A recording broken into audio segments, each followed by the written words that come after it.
സ്വാഭാവികമായും ശ്രീ ചാണ്ടി ഉമ്മനും നിലവിലുള്ള രാഷ്ട്രീയ സാഹചര്യങ്ങൾ മനസ്സിലാക്കുമ്പോൾ, കോൺഗ്രസിനുള്ളിലെ രാഷ്ട്രീയ സാഹചര്യങ്ങൾ മനസ്സിലാകുമ്പോൾ ഇനി ഒരു തെരഞ്ഞെടുപ്പിന് അപ്പുറത്തേക്ക് കോൺഗ്രസിൽ ശ്രീ ചാണ്ടി ഉമ്മന് നിൽക്കാൻ കഴിയുമെന്ന് ഞാൻ വിശ്വസിക്കുന്നില്ല.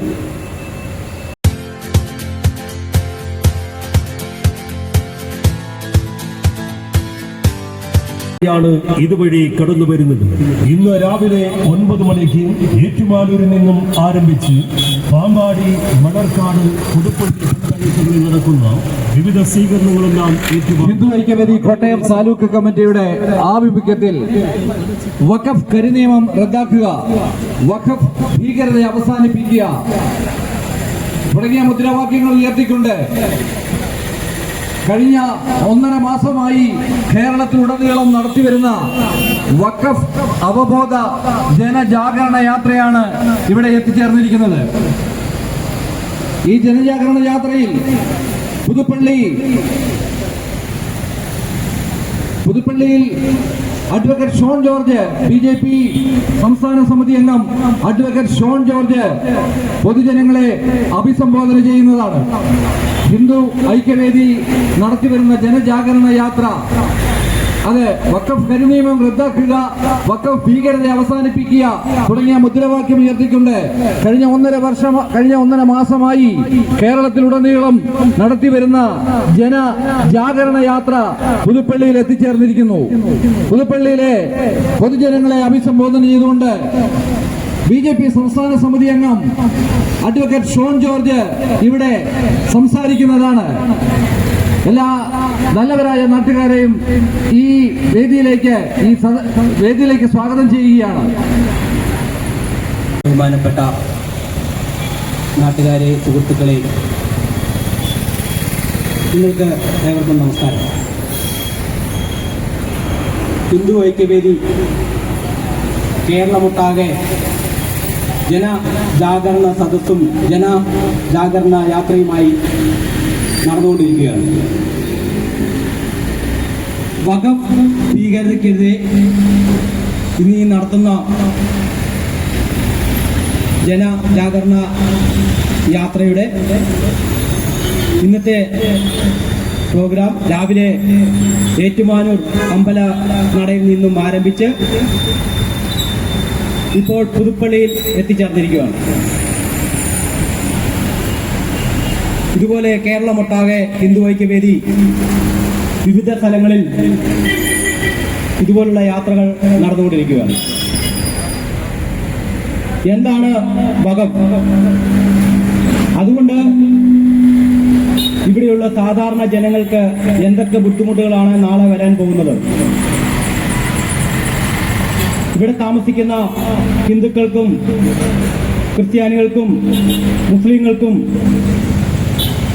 സാധാരണ ജനങ്ങൾക്കെല്ലാം ഒരുപോലെ ഉണ്ടാകാൻ പോകുന്ന ഒരു പ്രശ്നമാണ് വഖഫ്. ഇതെന്നാണ് തുടങ്ങിയത്? ഏകദേശം 1913 ബ്രിട്ടീഷുകാർ തുടങ്ങിവെച്ച ഒരു കാര്യം. അതായത് അന്ന് മുസൽമാൻ വഖഫ് എന്ന് പറയുന്ന ഒരു ആക്ട് കൊണ്ടുവരികയും അതിനെ ചുവടുപിടിച്ച് 1923 മുസൽമാൻ വഖഫ് ആക്ട് നിലവിൽ വന്നു. അതിനുശേഷം ഭാരതം കീറിമുറിക്കുന്ന സമയത്ത്, മുസൽമാന് പാകിസ്ഥാന് വീതിച്ചു കൊടുക്കുന്ന സമയത്ത് ഇന്ത്യയിൽ താമസിച്ചുകൊണ്ടിരുന്ന മുസൽമാന്മാർ ഉണ്ടായിരുന്നവരുടെ സ്ഥലങ്ങൾ സംരക്ഷിക്കുന്നതിനായി അന്നത്തെ പ്രധാനമന്ത്രി ജവഹർലാൽ നെഹ്റു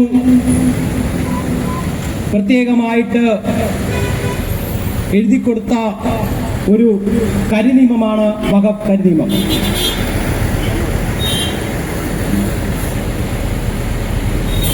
ഇതിനുശേഷം കോൺഗ്രസ് സർക്കാർ 1954 1955 കരിനിയമം ഇവിടെ ജനങ്ങൾക്ക് ഏറ്റവും ബുദ്ധിമുട്ട് ഉണ്ടാകുന്ന രീതിയിൽ, അല്ലെങ്കിൽ ഇവിടെയുള്ള സാധാരണ ജനങ്ങളുടെ സ്വത്തുക്കൾ പിടിച്ചെടുക്കുന്ന രീതിയിൽ ഈ കരിനിയമത്തെ അവർ വേണ്ട വിധത്തിൽ നടത്തി. എന്താണ് ഈ കരിനിയമം എന്ന് നമുക്കിവിടെ വ്യക്തമാക്കി തരുവാൻ ഇന്നിവിടെ ഷോൺ ജോർജ് ഉൾപ്പെടെയുള്ള ആളുകൾ എത്തിയിട്ടുണ്ട്. എൻ്റെ കർത്തവ്യത്തോട് കിടക്കുകയാണ്. ഈ മീറ്റിംഗിന്റെ അധ്യക്ഷനായി കോട്ടയം താലൂക്ക് പ്രസിഡന്റ് ഗോപി കൃഷ്ണന് നിങ്ങളുടെ എല്ലാവരുടെയും പേരിലുള്ള സ്വാഗതം ആശംസിക്കുന്നു. അതുപോലെ ഇവിടെ മുഖ്യപ്രഭാഷണം നടത്തുവാൻ എത്തിയിരിക്കുന്നത് BJPയുടെ സംസ്ഥാന സമിതി അംഗവും മുനമ്പം സമര സമിതിയുടെ കൺവീനറുമായ നമ്മുടെ എല്ലാം പ്രിയങ്കരനായ കോട്ടയം ജില്ലയിലെ പൂഞ്ഞാർ ഡിവിഷനിലെ ജില്ലാ പഞ്ചായത്ത് അംഗവുമായ അഡ്വക്കേറ്റ് ഷോൺ ജോർജിന് നിങ്ങളുടെ ഏവരുടെയും പേരിലുള്ള സ്വാഗതം ആശംസിക്കുന്നു.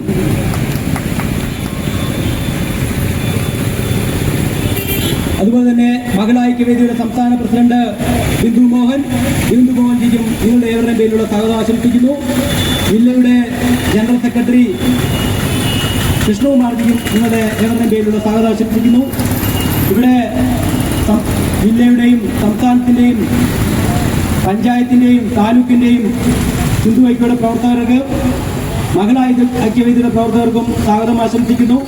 എന്നെ ശ്രമിച്ചുകൊണ്ടിരിക്കുന്ന വ്യാപാരി സുഹൃത്തുക്കൾക്കും ഈ നാട്ടിലെ നല്ലവരായ ജനങ്ങൾക്കും എല്ലാവർക്കും ഈ യോഗത്തിലേക്ക് ഹാർദവമായ സ്വാഗതം ആശംസിച്ചുകൊണ്ട് നിർത്തുന്നു. നന്ദി, നമസ്കാരം.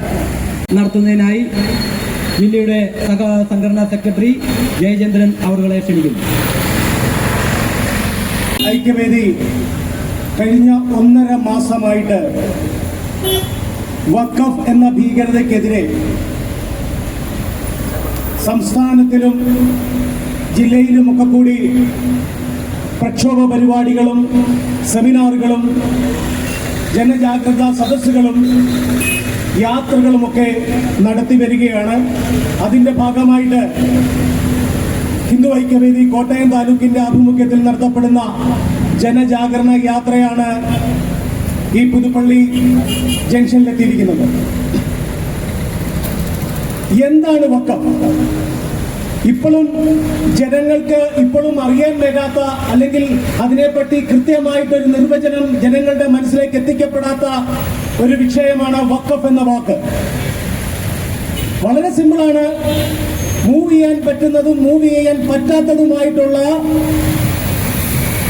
വസ്തുക്കൾ മതപരമായിട്ടുള്ള കാര്യത്തിന് വേണ്ടിയിട്ട് സമർപ്പിക്കുക എന്നുള്ളതാണ് വഖഫ് എന്ന വാക്കുകൊണ്ട് ഉദ്ദേശിക്കുന്നത്. പക്ഷെ ഇന്നത്തെ സാഹചര്യത്തില് നമ്മളൊന്ന് പതുക്കെ പുറമോട്ട് നോക്കിക്കഴിഞ്ഞാൽ ഇവരാദ്യം ഒരു ലവ് ജിഹാദ് എന്ന് പറയുന്ന ഒരു സംഗതി കൊണ്ടുവന്നു. നമ്മുടെ പല സംഘടനകളും പല രീതിയിലും എതിർത്ത് നിന്നതുകൊണ്ട് അവർക്കതിലെ വിജയം കാര്യമായിട്ട് കാണാൻ സാധിച്ചില്ല. അതിന് തൊട്ടുപിറകെ അവർ വേറൊന്നും കൊണ്ടുവന്നു, ലാൻഡ് ജിഹാദ്. അതിന്റെ തൊട്ടുപിറകെ കൊണ്ടുവന്നത് നാർക്കോട്ടിക് ജിഹാദാണ്. ഇങ്ങനെ ഓരോന്നും അർജുനന്റെ വില്ലിൽ നിന്ന് തൊടുക്കുന്ന ശരം പോലെ 1 by 1 ആയിട്ട് ഇവരിങ്ങനെ ഓരോന്നിറക്കിക്കൊണ്ടിരിക്കുകയാണ്. ലാൻഡ് ജിഹാദ് നടക്കാത്തത് കൊണ്ട് ലാൻഡ് ജിഹാദിന് പകരമായിട്ട് ഇന്ന് ഇവിടെ അവരെ ചേർത്തിരിക്കുന്ന ഒരു വാചകമാണ് ഈ വഖഫ് എന്ന് പറയുന്ന ഒരു വാചകം. നമ്മൾ ആലോചിക്കുക, വഖഫ് എന്ന് പറഞ്ഞു കഴിയുമ്പോഴത്തേക്കിന് നമ്മുടെ പല ആൾക്കാരുടെയും മനസ്സിൽ ഓടിയെത്തുന്നത് നമുക്കിവിടെ ഒന്നും സംഭവിക്കില്ല, നമ്മള് ഒരു മുസ്ലിം ഭൂരിപക്ഷമുള്ള ജില്ലയല്ല കോട്ടയം എന്നുള്ളത്. പക്ഷേ പ്രിയപ്പെട്ട പുതുപ്പള്ളി നിവാസികളെ, അത് വളരെ മിഥ്യാധാരണയാണ്. കാരണം 404 കേസുകളാണ് ഇന്ന് ഈ കോട്ടയം ജില്ലയിൽ അവർ രജിസ്റ്റർ ചെയ്തിരിക്കുന്നത്. നിങ്ങൾക്ക് എത്ര പേർക്ക് ഇത് അറിയാൻ പറ്റും? ഒരുപക്ഷെ നിങ്ങളുടെ പലരുടെയും വസ്തുവകകൾ ഇപ്പോൾ വഖഫ് ഭൂമി ആയിട്ടുണ്ടോ എന്നുള്ളത് സംശയിക്കേണ്ടിയിരിക്കുന്നു. അതില് 13 മാത്രമാണ് മുസ്ലിം സഹോദരന്മാരുടെ കേസിലേക്ക് വന്നിരിക്കുന്നത്. ബഹുഭൂരിപക്ഷവും ക്രിസ്ത്യൻ സഹോദരന്മാരുടെയും ഹിന്ദു സഹോദരന്മാരുടെയും പേരിലുള്ള വസ്തുക്കളാണ് ഇന്ന് വഖഫ് ഭൂമിയായിട്ട് ഇവർ ഏറ്റെടുത്തിരിക്കുന്നത്. നമ്മളൊരാള് വഖഫായി കഴിഞ്ഞാൽ വൺസ് വഖഫ് ഓൾവേസ് വഖഫ് എന്നാണ് അവർ അറിയപ്പെടുന്നത്. ഒരിക്കൽ വഖഫായി കഴിഞ്ഞു കഴിഞ്ഞാൽ പിന്നീട് അതിന് യാതൊരുവിധ ചേഞ്ചസും വരുത്താൻ പറ്റുകയില്ല. നമ്മള് ഇന്ത്യ എന്ന് പറഞ്ഞു കഴിഞ്ഞാൽ ജനാധിപത്യ മതേതര രാഷ്ട്രം എന്ന പേരിലാണ് എല്ലാ സ്ഥലങ്ങളിലും നമ്മൾ അതിനെ ഉദ്ഘോഷിച്ചുകൊണ്ടിരിക്കുന്നത്. എന്നാൽ ഇപ്പോൾ ഏതെങ്കിലും ഒരു മതത്തിന്റെ ഭാഗമായിട്ട് മാത്രം പ്രവർത്തിക്കുന്ന ഒരു ഭരണ സമൂഹമാണ് ഇന്ന് കേരളത്തിലുള്ളത് എന്ന് പറഞ്ഞു കഴിഞ്ഞാൽ നമുക്കതിനെ അനുകൂലിക്കേണ്ടിയിരിക്കുന്നു. കാരണം ഇന്ന് ഈ നമ്മുടെ ഈ വഖഫ് പ്രശ്നങ്ങൾ ഉൾപ്പെടെയുള്ളവര് ഉള്ള കാര്യങ്ങള് നമ്മൾ ഇന്ന് മോഹൻലാലിന്റെ സിനിമയിൽ പറയുന്നത് പോലെ തന്നെ ഞാനും സുഭദ്രയും അപ്പനും എന്ന് പറഞ്ഞ മാതിരി അവിടെ വരുന്ന ആൾക്കാര് മുസ്ലിം സമുദായത്തിലുള്ള ആൾക്കാരാണ് അവിടെ ഭരിക്കുന്നത് വഖഫ് ട്രൈബ്യൂണലില്. അങ്ങനെ വരുമ്പോൾ അന്യമതസ്ഥരായിട്ടുള്ള ആൾക്കാർ ട്രൈബ്യൂണലിനെ സമീപിച്ചു കഴിഞ്ഞാൽ അവർക്ക് എത്ര അധ്യക്ഷൻ ഏറെ ബഹുമാനപ്പെട്ട ഗോവിന്ദേട്ടൻ, ഇവിടെ സന്നിഹിതരായിട്ടുള്ള ഹിന്ദു ഐക്യവേദിയുടെ ഭാരവാഹികളെ, എന്നെ ശ്രമിക്കുന്ന നല്ലവരായ പുതുപ്പള്ളി നിവാസികൾ, ഞാൻ ഈ പുതുപ്പള്ളിയുടെ മണ്ണിൽ നിന്ന് സംസാരിക്കുമ്പോൾ ഒരു വിഷയമുണ്ട്. മുൻപത്തുണ്ടായപ്പോ അവിടെ ഈ പറയുന്ന ആളുകളെ ഒന്നും അങ്ങോട്ടേക്ക് ഞങ്ങൾ കണ്ടില്ല എന്ന് മാത്രമല്ല, മുസ്ലിം ലീഗിന്റെ നേതാക്കൾ വന്ന് അത് വഖഫ് ഭൂമിയാണെന്ന് പറഞ്ഞപ്പോ മുസ്ലിം ലീഗുമായി തർക്കത്തിലില്ല എന്ന് പറഞ്ഞുകൊണ്ട് വിഷയത്തെ മാറ്റിവിടുവാനാണ് കോൺഗ്രസിന്റെ നേതാക്കൾ ശ്രമിച്ചത്. നിങ്ങളുടെ നിലപാടുകൾ ശരിയല്ല എന്ന് അവരോട് വ്യക്തിപരമായി പുറത്തുപോലും പറഞ്ഞത്, വ്യക്തിപരമായി പറഞ്ഞതിന്റെ പേരിലാണ് പിന്നീടുണ്ടായ 3 വർഷക്കാലം കൊണ്ട് ഒരു ന്യൂനപക്ഷ വിരുദ്ധ വ്യക്തിയായി PC ജോർജിനെ ചിത്രീകരിക്കുകയും അദ്ദേഹത്തെ 2021 ന്യൂനപക്ഷ വകുപ്പ് മന്ത്രിയാണ്. ഇവിടെ നിയമസഭയിൽ പോലും പറയുന്നത് വഖഫ് മന്ത്രി. എന്താ അവസ്ഥയാണ് ഈ നാട്ടില്? ഒരു വകാലോചനയാണ് 1995-ലും 2013-ലും വഖഫ് ഭേദഗതി നിയമത്തിലൂടെ നടപ്പിലായെന്ന് തിരിച്ചറിഞ്ഞപ്പോൾ മുതൽ ഇത് തിരുത്തുവാൻ ഭാരതീയ ജനതാ പാർട്ടി തീരുമാനിക്കുകയും ആ തീരുമാനത്തിന്റെ അടിസ്ഥാനത്തിൽ ഭേദഗതി നിയമം അവതരിപ്പിക്കുകയും ചെയ്തു. ഈ വഖഫ് ഭേദഗതി നിയമം അവതരിപ്പിച്ച് വയനാട്ടിൽ നിന്നും ജയിച്ച് MP ആയ അദ്ദേഹത്തിന്റെ പ്രിയ സഹോദരി പ്രിയങ്ക ഗാന്ധി എപ്പോഴും ഇങ്ങനെ സൈഡിൽ ഒരു സാധനം പിടിക്കുന്നുണ്ട്. എപ്പോ നോക്കിയാലും കയ്യിൽ ഭരണഘടനയാണ്. അത് തുറന്ന് വായിക്കാൻ പറ്റില്ല. ഭരണഘടന കുഞ്ഞായിട്ട് എഴുതി വായിക്കാനൊന്നും പറ്റില്ല. ഈ ഭരണഘടനയെ എപ്പോഴെങ്കിലും ഒന്ന് തുറന്നു നോക്കി ആ ഭരണഘടനയിൽ എഴുതി വെച്ചേക്കുന്ന എന്തൊക്കെയാണോ ഒന്ന് വായിച്ചാൽ അവർക്കൊരിക്കലും വഖഫ് ഭേദഗതി നിയമത്തെ എതിർക്കാൻ കഴിയില്ല. ഭരണഘടന വാഗ്ദാനം ചെയ്യും. ആ വഖഫ് ബോർഡിന്റെ ഭീകരതയ്ക്ക് കൂട്ടുനിൽക്കുന്ന കേരളത്തിലെ രാഷ്ട്രീയത്തെക്കുറിച്ച് സംസാരിക്കാനാണ് എനിക്ക് കൂടുതൽ താല്പര്യം. ഒരു കുറ്റക്കാരനേക്കാൾ കൂടുതൽ ആ തെറ്റ് ചെയ്യാനുള്ള സാഹചര്യം ഉണ്ടാക്കി കൊടുക്കുന്ന, അതിന് ചൂട്ടുപിടിച്ചു കൊടുക്കുന്ന, അതിനെല്ലാ ഒത്താശയും ചെയ്തു കൊടുക്കുന്ന ഭരണകൂടമാണ് യഥാർത്ഥത്തിൽ ഈ വിഷയത്തിലെ യഥാർത്ഥ തെറ്റുകാര് എന്ന് നമുക്ക് പറയേണ്ടി വരും. പ്രത്യേകിച്ച് 1995-ലും 2013-ലും ഉണ്ടായ വഖഫ് ആക്ടിന്റെ ഭേദഗതി, ഈ ഭേദഗതികളിൽ കടന്നുകൂടിയിട്ടുള്ള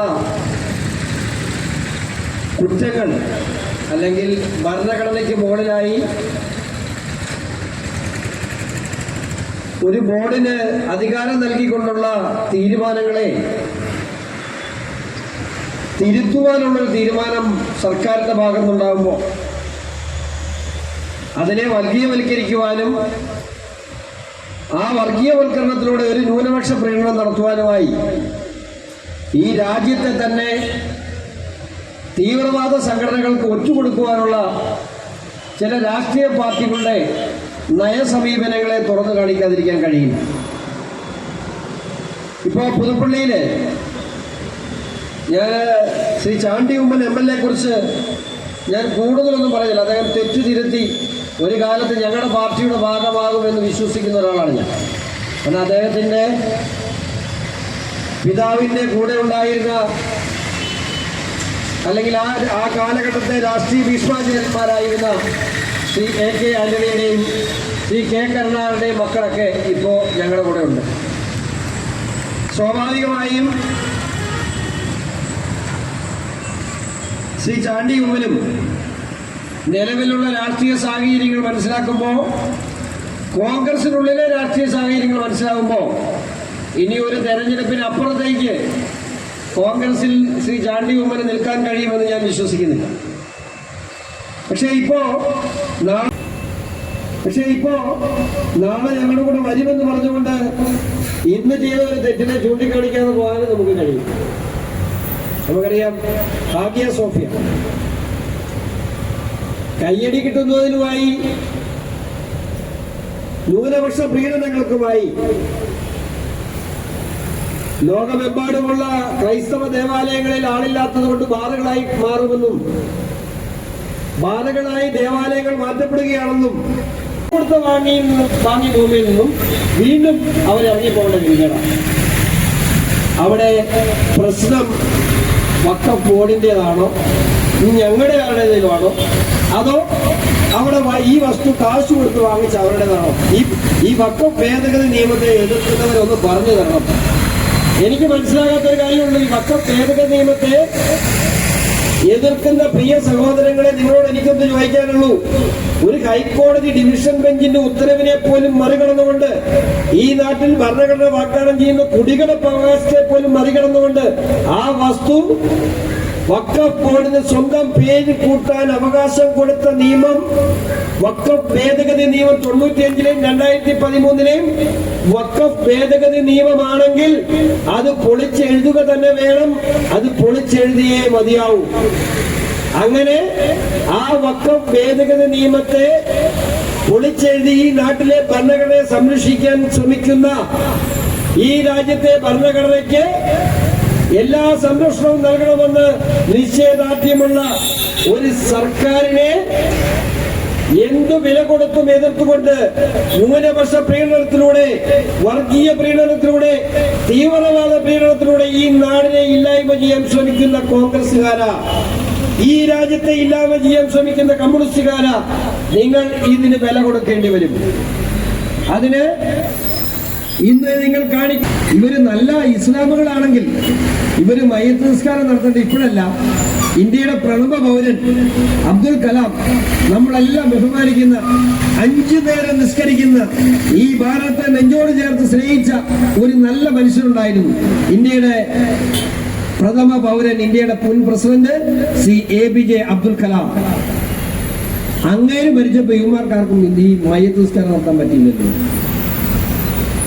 അബ്ദുൽ കലാമിനേക്കാൾ നല്ല ഇസ്ലാമുണ്ടോ? അബ്ദുൽ കലാമിനേക്കാൾ നല്ല ഭാരതീയനുണ്ടോ? ആ അബ്ദുൽ കലാം മരിച്ചപ്പോ മയ്യത്ത് നിസ്കാരം നടത്താത്ത നിങ്ങൾ ഹിസ്ബുള്ള നേതാവിന് വേണ്ടി മയ്യത്ത് നിസ്കാരം നടത്തിയെങ്കിൽ നിങ്ങളെ തീവ്രവാദി എന്ന് തന്നെ വിളിക്കാനാണ് ഞങ്ങൾക്ക് ഇഷ്ടം. ഒരു സംശയം വേണ്ട. എന്താണ് ഈ രാജ്യത്ത് മുമ്പോട്ട് കൊണ്ടുപോകുന്നത്? ഇത് ഇത്രയൊന്നും പോരാ. എന്റെ അഭിപ്രായത്തിൽ ഇപ്പോഴും ഞാൻ പറയുന്നു, വഖഫ് ഭേദഗതിയല്ല വേണ്ടത്, വഖഫ് ആക്ടേ മാറ്റിക്കളയണം. ആ നിലപാട് അത്രയുണ്ട്. ഇനിയും ഈ രാജ്യത്തെ കൊള്ളയടിക്കുവാൻ, ഇനിയും ഈ രാജ്യത്തേക്ക് നുഴഞ്ഞു കയറുവാൻ, ഈ രാജ്യത്തെ സാമ്പത്തിക ശക്തിയായി വളർന്നുവാൻ വേണ്ട ഒളിച്ചു കളികൾ ഇനിയും ആ ആക്ടിൽ ഒളിഞ്ഞിരിപ്പുണ്ട്. ബോധ്യപ്പെടുത്തേണ്ടവരെയൊക്കെ ബോധ്യപ്പെടുത്തിയിട്ടുണ്ട്. എൻ്റെ ഒരു വിശ്വാസം, സാധാരണ ഒരു ബില്ല് വന്നാൽ ആ ബില്ല് പാർലമെന്റിലേക്ക് അയക്കുന്നത്, അല്ലെങ്കിൽ JPC പാർലമെന്റ് അവതരിപ്പിച്ചതിന് ശേഷം JPCക്ക് അയക്കുമ്പോൾ ആ ബില്ലിന്റെ കട്ടി ഇച്ചിരി കുറയും. കുറെ കാര്യങ്ങളൊക്കെ ചർച്ച ചെയ്ത് അതിന്റെ കട്ടി ഒന്ന് കുറച്ചാണ് അവതരിപ്പിക്കുന്നത്. എൻ്റെ ഒരു വിശ്വാസം, ബഹുമാനപ്പെട്ട ന്യൂനപക്ഷ വകുപ്പ് മന്ത്രിയോട് സംസാരിച്ചതിൻ്റെയൊക്കെ അടിസ്ഥാനത്തിൽ എൻ്റെ ഒരു വിശ്വാസം, നല്ല സുന്ദരം ബില്ലായിരിക്കും വീണ്ടും JPC ചർച്ചയ്ക്ക് ശേഷം പാർലമെന്റിൽ വരാൻ പോകുന്നത്. അവിടെ യുവന്മാരെ എത്ര കിടന്ന് ഉറഞ്ഞു തുള്ളിയാലും ഇന്ത്യ ഭരിക്കുന്നത് നരേന്ദ്രമോദിയാണെങ്കിൽ ഒരു സംശയവും വേണ്ട, വരാൻ പോകുന്ന ബഡ്ജറ്റ് സമ്മേളനത്തിൽ വഖഫ് ഭേദഗതി നിയമം അവതരിപ്പിക്കപ്പെടും. വഖഫ് കൊള്ളയടിക്കപ്പെട്ട ഭൂമികൾ തിരിച്ചുപിടിക്കും. അത് മാത്രമല്ല, വഖഫിന്റെ മുൻപത്തേതുൾപ്പെടെ വഖഫിന്റെ പേരിൽ പീഡനം അനുഭവിക്കുന്ന മുഴുവൻ ജനതയ്ക്കും ആശ്വാസം നൽകുന്ന തീരുമാനം ഇന്ത്യൻ പാർലമെന്റിൽ ഉണ്ടാകും.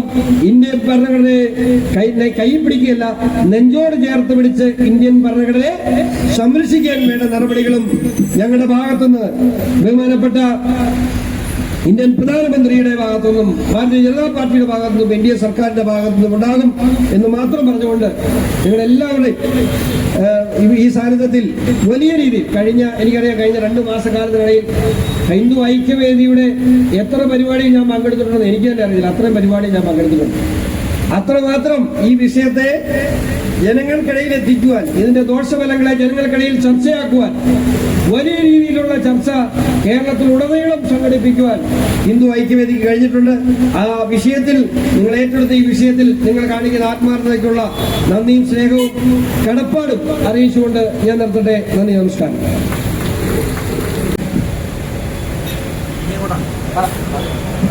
ഈ യോഗത്തിന് നന്ദി ആശംസിക്കുന്നതിനായി കോട്ടയം താലൂക്ക് വൈസ് പ്രസിഡന്റ് ജയ്മോൻ ചേട്ടനെ ക്ഷണിക്കുന്നു.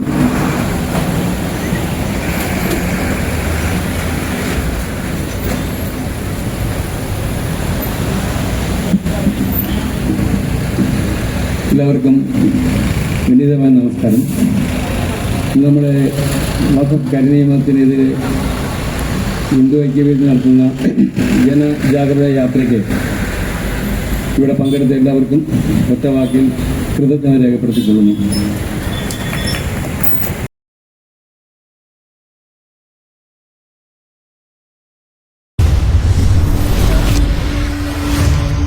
കോടതി, വക്കീല്, കള്ളസാക്ഷികൾ, അമ്മാരെ എൻ്റെ കണ്ണുവട്ടത്തങ്ങനെ കിട്ടണം.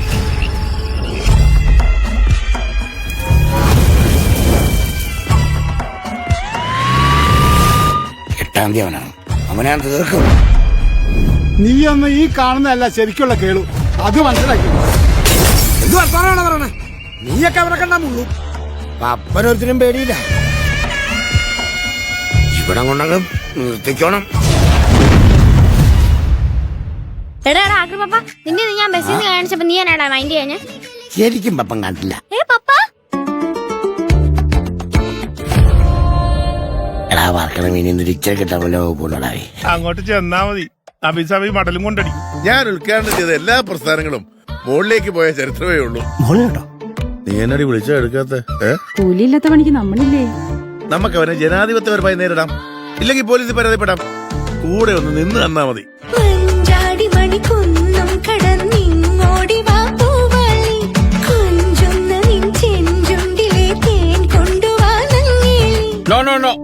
I can't allow this. അച്ചടക്കത്തിന്റെ കാര്യത്തിൽ ഒരു വിട്ടുവീഴ്ചയും ഈ ജോസഫ് ചാണ്ടിയിൽ നിന്ന് പ്രതീക്ഷിക്കേണ്ട.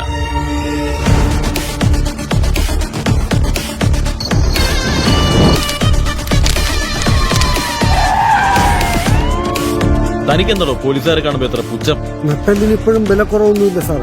ആർക്കാണ് അവനെ പൊട്ടിക്കണ്ടേ? പോലീസ് ഈ അനാസ്ഥ തുടർന്നാൽ ഞങ്ങൾക്ക് ചില കടുത്ത നിലപാടുകൾ എടുക്കേണ്ടി വരും.